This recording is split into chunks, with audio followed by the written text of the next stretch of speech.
नमस्कार दोस्तों। आप जब कोई भी एग्ज़ाम दे रहे होते हैं, तो आप सभी को ये उम्मीद होती है कि मेरा उसमें सिलेक्शन हो जाएगा। क्या आपने कभी अपने आप से ये क्वेश्चन पूछा है कि इस एग्ज़ाम में मेरा सिलेक्शन ही क्यों होगा या किसी और का सिलेक्शन क्यों नहीं होगा? आपने ऐसा क्या किया है इस एग्ज़ाम के लिए जो इस एग्ज़ाम में आपका ही सिलेक्शन हो, किसी और का नहीं हो? क्या आप किसी से ये कह सकते हैं कि हाँ, मैंने इस एग्ज़ाम में ये किया है और इसके बेसिस पर इस एग्ज़ाम में मेरा सिलेक्शन हो जाएगा। ऐसे ही हम कुछ बातों को समझेंगे कि हम ऐसी क्या बात कर सकते हैं जिससे कि हम हमारा सिलेक्शन इस एग्ज़ाम में हो। हमारे पास ऐसा क्या नया है, हमने क्या सबसे अलग किया है जिससे कि इस एग्ज़ाम में हमारा सिलेक्शन हो जाएगा।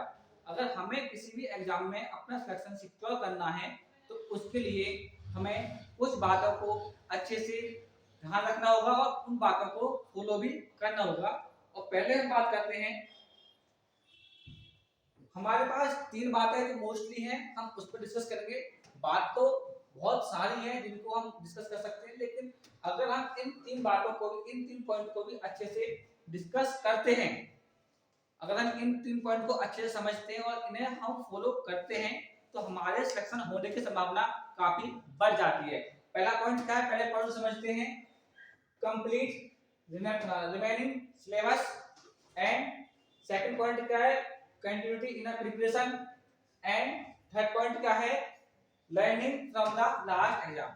हम इन तीनों पॉइंट को गहराई से समझेंगे कि हम इन तीनों पॉइंट्स को क्या क्या चीजें समझ सकते हैं और हम इन तीनों पॉइंट को अपनी पढ़ाई में कैसे इंप्लीमेंट कर सकते हैं। पहले हम समझते हैं पहले हम समझते हैं कंप्लीट रिमेनिंग सिलेबस। पहले हम समझते हैं कंप्लीट रिमेनिंग सिलेबस। इस कंप्लीट रिमेनिंग सिलेबस का मतलब क्या है? बहुत से स्टूडेंट ऐसे होते हैं, जब वो तैयारी कर रहे होते हैं तो वो कुछ हार्ड टॉपिक को छोड़ देते हैं, ये सोचकर उन हार्ड टॉपिक को छोड़ देते हैं कि ये तो कभी एग्जाम में नहीं आएंगे या ये हम पे आते नहीं हैं। अगर आप ऐसा कर रहे हैं तो आप बहुत बड़ी गलती कर रहे हैं। तो आप ये सोचिए, जो टॉपिक आपने छोड़ दिए हैं, अगर वो टॉपिक किसी और ने कर लिए होंगे, तो आप ही सोचिए कि आपके सिलेक्शन होने की संभावना ज्यादा है या उनके सिलेक्शन होने की संभावना ज्यादा है जिन्होंने वो हार्ड टॉपिक किए हैं। इसलिए अगर आपने ऐसे अपने हार्ड टॉपिक जो छोड़ रखे हैं, आपने तैयार नहीं किए हैं, उन हार्ड टॉपिक्स को आप दोबारा से तैयार करें, उन्हें पढ़ें और उन पर अच्छी प्रैक्टिस करें, ताकि जो आपके जो सिलेबस जो है वो आपका कंप्लीट हो पाए। क्योंकि आपको अपना सिलेबस अच्छे से कंप्लीट करना होगा, तभी आपके सिलेक्शन की संभावना बढ़ जाती है। अब दूसरे पॉइंट को समझते हैं। दूसरा पॉइंट क्या है हमारे पास? दूसरे पॉइंट को समझते हैं हम। दूसरा पॉइंट है कंटिन्यूटी इन प्रिपरेशन। जब हम कंटिन्यूटी इन प्रिपरेशन की बात करते हैं, तो हमें यह समझना होगा कि ये पॉइंट को हमें कैसे समझना है। कंटिन्यूटी इन प्रिपरेशन को हम कैसे समझ सकते हैं? आप क्या करते हैं, बहुत से स्टूडेंट ऐसा करते हैं, वो तैयारी करते हैं लेकिन अपनी जो तैयारी में जो कंटिन्यूटी बनी हुई है उसको ब्रेक कर देते हैं। और जब तैयारी में ब्रेक हो जाते हैं, तो आप कितनी भी होशियार क्यों ना हो, आपकी तैयारी कितनी भी अच्छी क्यों ना हो, अगर आपके तैयारी में कंटिन्यूटी नहीं है तो आपके सिलेक्शन की संभावना काफी कम हो जाती है।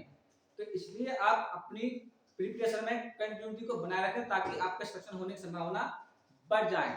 आप क्या करते हैं, जैसे ही आपके यहाँ कोई फंक्शन आता है या कोई फेस्टिवल आता है, तो आप अपना डिस्टरबेंस उसमें आपका डिस्टरबेंस उसमें हो जाता है, जिससे आपके तैयारी में क्या जाता है, गैप हो जाता है। मान लो आपको एक दिन का गैप करना है, एक दिन की आपको छुट्टी करनी है।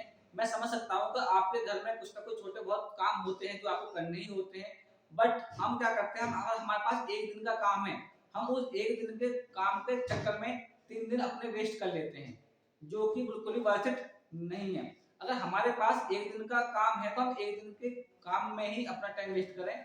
आप क्या करते हैं, आप एक दिन का काम है, एक दिन की आपको छुट्टी लेनी होती है, उसके चक्कर में आप अपने 3 दिन वेस्ट कर लेते हैं।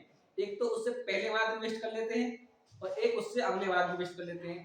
पहले वाला दिन ये सोच के वेस्ट कर लेते हैं कल तो हमें वहां जाना ही है या कल तो हमें वो काम करना ही है, तो अब तो कल के बाद ही पढ़ेंगे। और उससे अगले वाला दिन आप ये सोचकर वेस्ट कर लेते हैं कि आप उस माहौल से निकल ही नहीं पाते जिस माहौल में आपने फंक्शन अटेम्प्ट किया था या आपने उसमें जो भी काम किया था। तो आप क्या है, आप मेंटली क्या करते हैं, आप मेंटली तो सोचते हैं कि आपने एक दिन की छुट्टी की या आपने एक दिन का गैप किया, बट आपकी बॉडी क्या है, आपकी बॉडी 3 दिन के लिए क्या हो जाती है, 3 दिन के लिए रेस्ट में चली जाती है। तो आप ऐसा ना करें।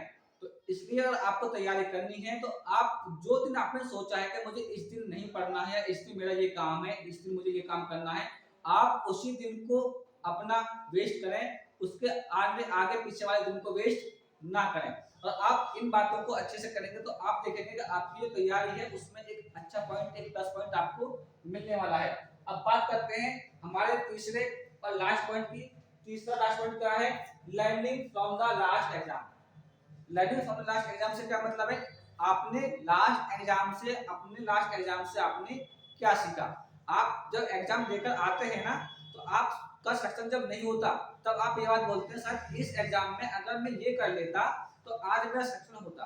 बट ये जो बातें है ना आप उसी दिन सोचते हैं, जब आपका नेक्स्ट एग्जाम आता है ना तब आप ये बातें नहीं सोचते हैं। तो इसलिए अगर आपने इस एग्जाम में कुछ मिस्टेक्स की हैं जिनको आप सुधार सकते हैं तो उन मिस्टेक्स को आप सुधारें और उन मिस्टेक्स को अपने नेक्स्ट एग्जाम में ना करें। और अगर आप उन मिस्टेक्स को अपने नेक्स्ट एग्जाम में करते हैं तो आपका सिलेक्शन जैसे पहला था वही सिलेक्शन होगा। तो अब हम बात करते हैं कि हम अपने लास्ट एग्जाम से किन किन बातों को सीख सकते हैं। पहले हम बात करते हैं आप क्या क्या सीख सकते हैं। आप सीख सकते हो सकता है आप जब एग्जाम दे रहे हो तो आपकी जो स्पीड की कैलकुलेशन हो काफी कम हो। ऐसा हो सकता है आपकी जो स्पीड कैलकुलेशन है वो काफी कम हो, तो आप अपनी कैलकुलेशन की जो स्पीड है आप उसको थोड़ा सा इंक्रीज कर सकते हैं, उससे आप थोड़ा सा अपना बढ़ा सकते हैं ताकि आपका जो टाइम है थोड़ा सा कम लगे। और दूसरा पॉइंट बात करते हैं, दूसरा पॉइंट क्या है, नेगेटिव मार्किंग। बहुत से स्टूडेंट क्या होते हैं वो एग्जाम में नेगेटिव मार्किंग कर देते हैं और नेगेटिव मार्किंग से आपका क्या होता है आप एग्जाम से सिलेक्शन से बाहर हो जाते हैं। तो आप नेगेटिव मार्किंग अपने एग्जाम में ना करें और आप अपनी जो स्पीड है स्पीड को आप अपने को इंक्रीज करने के लिए क्या करना होगा, आप ज्यादा से ज्यादा अपनी उस पर प्रैक्टिस करें। और इन पॉइंटों के बाद भी अगर आपका सिलेक्शन नहीं हो पा रहा है तो इसका मतलब है आप एग्जाम हॉल के प्रेशर को मैनेज नहीं कर सकते हैं।